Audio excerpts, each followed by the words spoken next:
যে একটা মসজিদ আছে, মসজিদটা লক, তালা লাগানো। উনি ওখানে বললেন যে আমি তো আল্লাহর মেহমান, আমি আল্লাহর ঘরেই থাকবো। এলাকার মানুষ, বিশেষ করে যিনি প্রধান ছিলেন, তিনি হযরতের ব্যাপারে শুনেছিলেন, যিনি একজন আল্লাহওয়ালা মানুষ, বুজুর্গ মানুষ। উনি বললেন, হুজুর আমার বাড়ি বড় সুন্দর, সবকিছু ব্যবস্থা আছে, আপনি আমার বাড়িতে থাকেন, মসজিদে থাকবেন না। বলে, কেন কোনো অসুবিধা আছে? বলে, হুজুর মসজিদে প্রত্যেক দিন এমন একটা কান্নার আওয়াজ পাওয়া যায় রাতে, যে যার কারণে আমরা মনে করি ওখানে কোনো দৈত্য থাকে। আপনি যদি থাকেন তো আপনার উপরে আক্রমণ করতে পারে, আপনার জীবন শেষ করে দিতে পারে। এই জন্য আমরা চাই না আপনি আল্লাহওয়ালা মানুষ, আপনার কোনো ক্ষতি হোক। কিন্তু যারা আল্লাহকে ভয় করে তাদের অন্তরে অন্য কারোর ভয় থাকে না। মৃত্যুর ব্যাপারে তাদের কনসেপ্ট একদম ক্লিয়ার। তারা জানে যে মৃত্যু একবারই আসবে, আর যেখানে লেখা আছে সেখানেই আসবে। ইযা জাআ আজালুহুম লা ইস্তাখিরুনা সাআতান ওয়া লা ইস্তাকদিমুন। মৃত্যু নির্ধারিত আছে, যখন আসার সেই জায়গায় সেই সময় একেবারে ধরা বাঁধা সেখানেই আসবে, এক সেকেন্ড এদিক ওদিক না। একজন ফার্সি কবি বলছেন, দো চিজ আদমিরা কশদ জোরে জোর, একে আবদানা দিগার খাকে গোর। দুটো জিনিস মানুষকে খুব টেনে টেনে নিয়ে যায়। একটা হলো দানা পানি, আপনার যদি লেখা থাকে তো আপনি সেখানে যাবেন 100%। আর দ্বিতীয় হলো কবরের মাটি।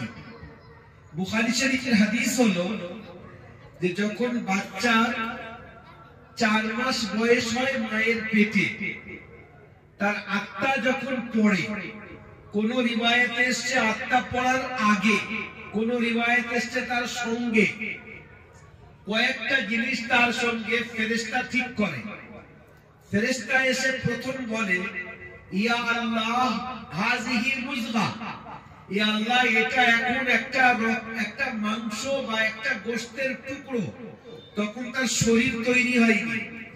তারপরে ফেরেশতা বলে, ইয়া আল্লাহ ওর শরীর তৈরি হয়ে গেছে, এবারে আপনি বলেন তার জীবন সে কতটা পাবে, 60 বছর, 50 বছর, 100 বছর, লেখা হচ্ছে। এক নম্বর। দ্বিতীয় নম্বর, ইয়া আল্লাহ ও খাবে কি, তার মানে ওর রুজি কতটা, সেও লেখা হচ্ছে। তৃতীয়, ইয়া আল্লাহ ওর মৃত্যু কোথায় হবে, তাও লেখা।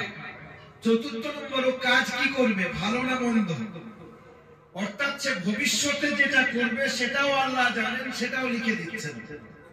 তো হযরতে কারি সিদ্দিক সাহেব রাহমাতুল্লাহ আলাইহি, যার কথা আমি বলছিলাম, উনি যখন গুজরাটে গেলেন তো এলাকার যিনি প্রধান তিনি বললেন যে আপনি মসজিদে থাকবেন না, কারণ দৈত্য আছে, আপনার ক্ষতি করতে পারে।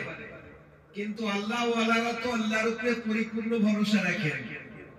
আমাদের ভরসার কমি, আমাদের তাওয়াক্কুলের কমি, ইতিমাদের কমি, আমাদের ইয়াকিনের কমি, আমাদের ঈমানের কমি। উনি বললেন, মৃত্যু যদি আমার লেখা থাকে হবে, আমি আল্লাহর ঘরেই থাকবো। এখানে বাহ্যিক কোনো খারাপই নেই, আল্লাহর ঘর সেখানে সবচেয়ে উত্তম, আমি সেখানেই থাকি। মসজিদ খোলো। মসজিদ খোলা হলো, দেখা যাচ্ছে যে মসজিদের ভিতরে এত বড় বড় ঘাস। কতদিন যে মসজিদ খোলা হয়নি কেউ জানে না, বন্ধ ছিল এতদিন। উনি ঘাসগুলো কাটিয়ে পরিষ্কার করালেন, তার মধ্যে পোকা মাকড় যা ছিল সেগুলো পরিষ্কার করালেন, সব বিছে ছিল। পরিষ্কার করানোর পর উনি রাত্রে ওখানে নিজের ইবাদত করার মতো একটু জায়গা ঠিকঠাক করে নিয়ে, আল্লাহ ওয়ালারা কি রাত্রে ঘুমান, ওনাদের আসল কাজ তো রাত্রে শুরু হয়। আমরা নাক ডাকাই, কিন্তু ওনাদের কাজ রাত্রের মজা, রাতের অপেক্ষায় থাকে ওনারা। এবারে ভিতরে ঢুকে গেলেন, বললেন বাবা যদি হায়াত থাকে সকালে দেখা হবে, তোমরা যাও। গ্রামের লোক চলে আসলো, এরা আপসে মশওয়ারা করছে। সেই ইউপি থেকে গুজরাটে অত দূর থেকে এত দূর একজন আল্লাহওয়ালা এসেছেন, লাস্টে তার লাশ এখান থেকে না আমাদেরকে ফেরত দিতে হয়। কি করা যায়?